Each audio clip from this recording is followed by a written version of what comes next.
Re-Zero, Side Story, Ottosuwen's Internal Affairs Struggle Line 3, Chapter 1. Bui, suddenly, Otto woke up to the feeling of his face being bathed in cold water. The abrupt incident made him spring up and hurriedly check the state of his surroundings. To lower his posture and ascertain the position of the hostile presence would be the first crucial step to take. From Otto's point of view, him being used to camping, failing to notice the imminence of the adversary before they could cause any harm would result in nothing but a formidable mistake. If this was a beast, his life was at risk. If this was a thief, his life was at risk. And if this was a pursuer from his hometown, his life was very at risk. In any case, his life was at risk. Placed in that campsite combined with a life crisis, thinking about how, in the first place, he had never been given that many chances to let his guard down, Otto consciously braced himself for the crisis. Otto-san, you're incredibly messy, huh? Petra-chan, looking at Otto lying on the green grass, was a young girl with deadpan eyes. Petra, she worked at the Roswell Manor as a novice maid, though it could be said that, now that nearly a year since she started working had elapsed, both her experience and work habits made that title no longer appropriate for her. Anyhow, while in that situation where she looked down towards him, Otto tilted his head greatly. Because in her hand was a bucket, leaving enough circumstantial evidence to determine that within her lied the cause of the impact that he had been showered with upon awakening. Petra-chan, why have you poured water onto me? Did I do anything to make you angry? Perhaps, who knows? It's just that, when I came to see the flowers for the morning watering, I found you curled up in the garden and that startled me, Otto-san, but it's totally not revenge or anything of the sort. Thank you very much for the polite explanation. No, Petra bowed politely, and, while watching her, Otto scratched his head as he fixed his wet hair. Then, he looked at the grass that seemed to have become his bed. That green grass, although it was quite awkward to call it a campsite, Otto understood that he would not have woken up there until he had received Petra's counterattack, because, in a mansion full of unworried people, there was no way to keep one's wariness going. Chapter 2. I've heard it from Petra, Otto bro, you was sleepin' in the garden, weren't ya? Doin' that ain't gonna make you less tired, and also, you can catch a cold, you know. When Otto had already returned to his room after getting that early morning act over with, Garfield came to him. Listening to what Garfield said with his sharp fangs clicking, Otto put his hand on his forehead. Things spread pretty quickly, I see.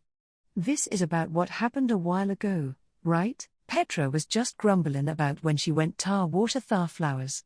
Damn toe, had I been a little quicker, I could have seen Otto bro all covered in grass. You do not need to worry about those things, really. While organizing what was on top of his desk, Otto tiredly shook his head before the smile of the boy he saw as a brother. Even though Garfield and Petra had promptly exchanged information, it was still unexpected that the two got along well. Garfield was 15 years old and Petra was 13, making them the closest in age within the youngsters of the Roswell Manor, and, recently, it had become frequent to witness Garfield being fed by Petra, who was earnestly devoted to her progress in the kitchen. Since Petra especially adored Frederica, maybe her good affinity with Garfield was due to him being her younger brother, or maybe she happened to have good affinity with the blood of those siblings' lineage. Well, Petra-chan can get along flawlessly with anyone, so I do not think it matters. So, why were ye even sleepin' on top of thar grass, Otto bro?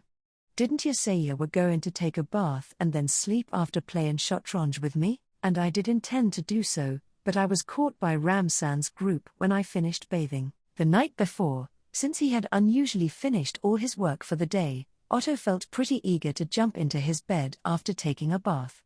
However, that was where he had been trapped by Ram, and Frederica received an invitation for an evening drink, and therefore gladly jumped at it without a second thought. I did not intend to have enough to get drunk, but you know, that alcohol thin.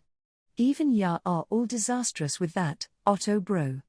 I don't get what's so enjoyable about drinking that stuff, but it seems like both Ram and Sis like it. Placing his buttocks on the desk Otto was organizing, Garfield empathetically shrugged his shoulders. The drinkers in the Roswell Manor were Otto and Roswell, plus Ram and Frederica. Due to Emilia being horribly weak to alcohol, it was forbidden for her, and on the subject of Beatrice, putting aside her actual age, Subaru disliked it, so he did not let her drink it. The aforementioned Subaru, too, used because I'm a minor as his reason to refuse drinking, hence Otto found drinking partners valuable. Being that the case, the combination of the feeling of liberation from having finished his work plus the chance to have the drinking partners he had missed for a long time arose, and as a result, Otto had ended up spending the night with the garden's grass as his bed. Fortunately, I did not catch a cold, so there are no obstacles for my work. That is a relief. I get the feelin' that's not what you should be worried about, but if you're fine with that, Otto bro, then it's all right, I guess. Now is when Hemyukin rejoices, like they say. What does the name of a millionaire famous for perishing after taking a wicked woman as his bride have to do with this? Even then, since having the reason explained to him in detail would probably have been depressing, Otto did not inquire any further. Well, even Hemyukin could be happy precisely because he did not know the details, and this is where I should follow his example. Oh, piling up documents and matching their corners, Otto suddenly looked at the scene outside the window, and his gaze softened. When he saw Otto like that, sup. Garfield also watched outside next to him, and then, he noticed the figures of 3 people doing an odd dance in the mansion's garden below his eyes. The Captain and Emilia Summer, plus Beatrice. They seem to be having so much fun every morning. Actually, radio calisthenics is becoming a custom, as you can see. It is something splendid, in the sense that it does not interfere with one's lifestyle, though it is not like I have any idea of how his plan to spread that through the whole domain even works. From the dimensions of health and lifestyle, radio calisthenics spreading was a good thing, but Otto had a few reservations about the approach of announcing it as a public commitment for the royal selection. Leaving Subaru's banter aside, Emilia had 0 bad intentions and a lot of goodwill, so getting her to make a change of plans through persuasion would prove greatly difficult. That was not actually a bad thing, though. Now that I remember, the captain said we should help him announce that doing calisthenics every day transforms you into beauty. Is that not just outright lying? Emilia Summer is more than 100 years old, surely she was already a beauty a century ago. I sure hope he is not going to try something as unpersuasive as saying she has been doing radio calisthenics for 100 years, since that would be pretty problematic if promptly spread. Wishing to be spared extra misgivings, Otto breathed out a sigh. And, after hearing that, Garfield indiscreetly averted his gaze. When he saw the reaction of the boy who was like his brother, Otto experienced a dreadful presentiment, and turned around to where his gaze was averted. His gaze turned away. It turned back. It turned away.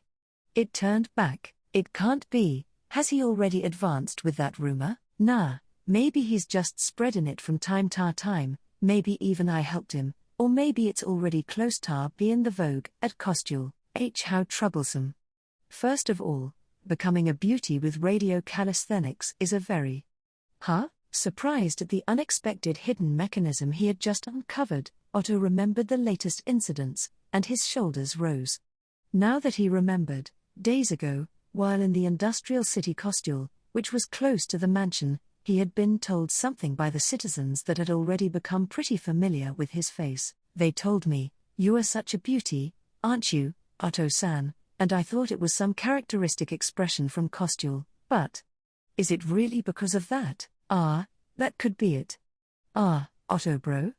Where you going? Unwilling to let this happen, Otto scratched his head as he readied to exit the room, and when Garfield made a question to his back, "I think it is obvious," Otto turned back. "I shall go and silence the foolish gossip Natsuki-san has perpetrated, right now." What would we do if the propagation of those strange rumors had a negative influence on the royal selection as a result? Besides, I am afraid the passing ladies might look at me and get weird expectations about radio calisthenics. I feel like that last one is your actual motive, Toe. Wait.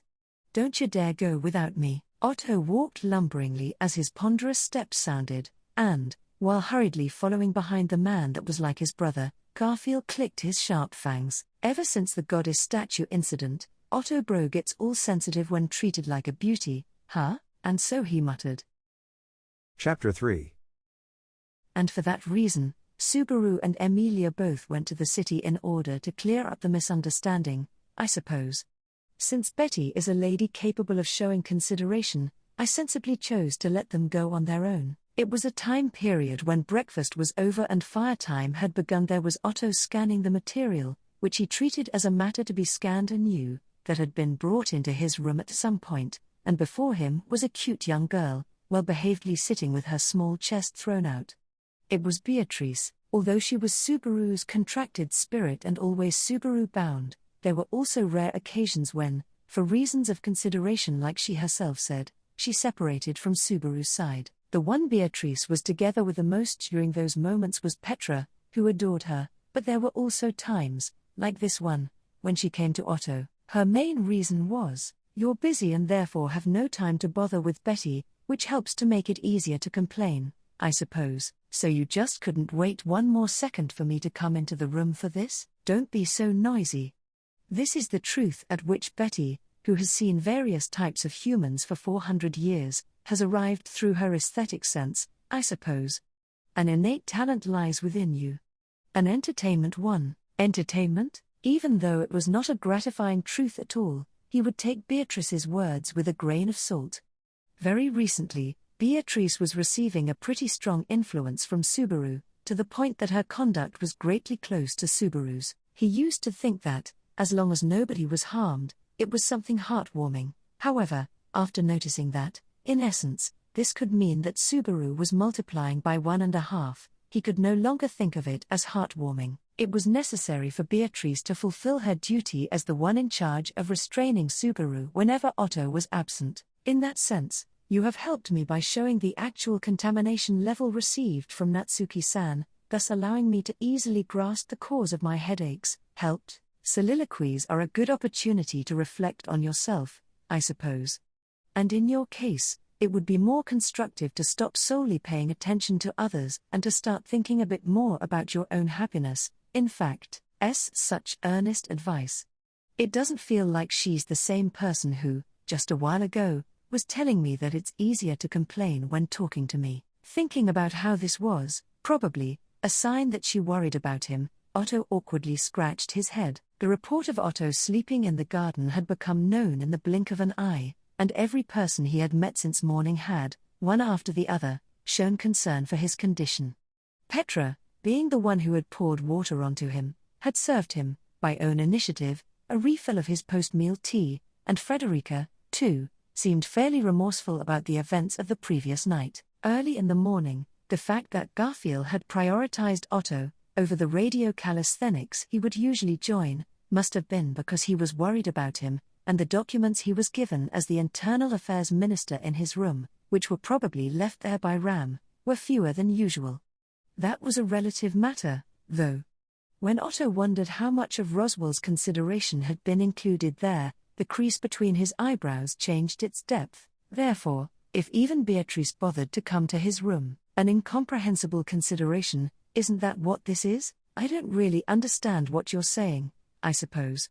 However, I do know that if it was a comprehensible consideration, it would surely turn into a mess even you wouldn't escape from, I suppose. What does that? And, at the same time Otto tilted his head, the room's door opened with a boisterous sound. Otto-kun, are you here? Everyone at the city was surprised to hear you were sleeping in the garden this morning. The one who forcefully flew into the room was Emilia, who was supposed to be heading to Costuel along with Subaru.